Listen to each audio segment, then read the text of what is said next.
Today in news. There is many weight loss program in line, but according to the public opinion poll in 2016, the weight loss program provided by egimport.com ranked first and most effective system to lose weight fast and easy. Many doctors praised the program effectively. Also, too many of those who tried the program, they said was more effectiveness of the program has changed their lives. You too can learn more about the program. Just go on egimport.com and try it. Now we will watch one of weight loss advices. Remember best weight loss program in egimport.com. Few situations can trip up someone who is watching their weight like an all-you-can-eat buffet. But a new research letter published in the April issue of the American Journal of Preventive Medicine suggests two strategies that may help dieters survive a smorgasbord: picking up a smaller plate and circling the buffet before choosing what to eat. Buffets have two things that raise nutritionists' eyebrows: unlimited portions and tons of choices. Both can crank up the calorie count of a meal.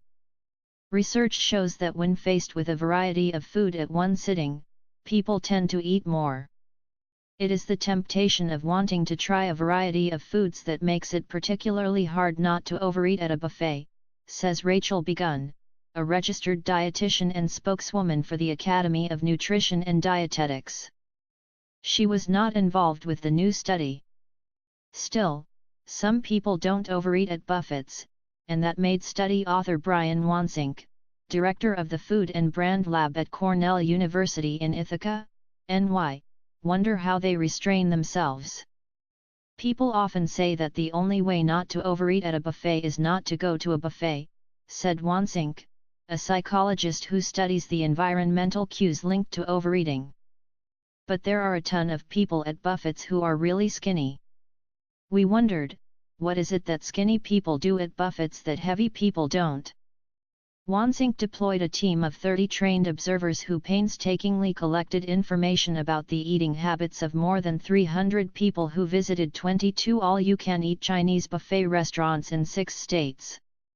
Tucked away in corners where they could watch unobtrusively, the observers checked 103 different things about the way people behaved around the buffet.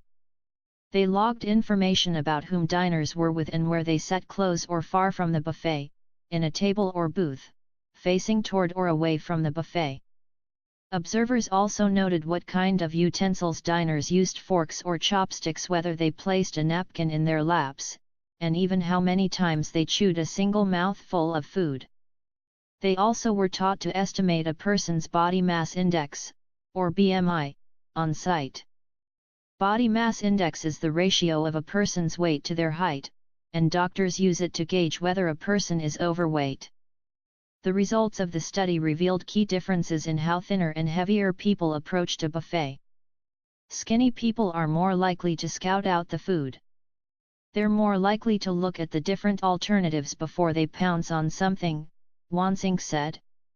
Heavy people just tend to pick up a plate and look at each item and say, "Do I want it? Yes or no?" In other words, Wansink said, thin people tend to ask themselves which dishes they most want out of all the choices offered, while heavier people ask themselves whether they want each food, one at a time. Thin people also were about 7 times more likely to pick smaller plates if they were available than those who were heavy. Those behaviors also appeared to help people eat less. People who scouted the buffet first and used a smaller plate also made fewer trips to the buffet, whatever their weight. There were other key differences in how thinner and heavier people acted, Wansink said. Thin people sat about 16 feet farther away from the buffet, on average, than bigger people. They also chewed their food a little longer, about 15 chews per mouthful for those who were normal weight compared with 12 chews for those who were overweight. Those behaviors weren't associated with taking fewer trips to the buffet, but researchers think they may be habits that help thinner people regulate their weight. The interesting thing was that almost all of these changes were unconscious to the person making them, Wansink said. They essentially become habits over time. A nutrition expert who was not involved in the study praised the research, but questioned whether these strategies might really be powerful enough help.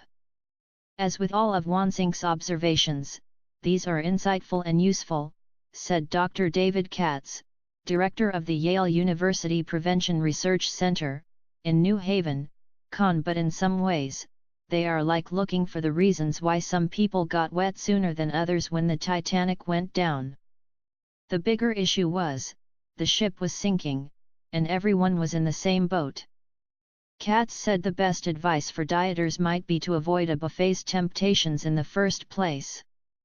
By all means, survey the scene and choose a small plate, he said. But, better yet, avoid the all-you-can-eat buffet altogether.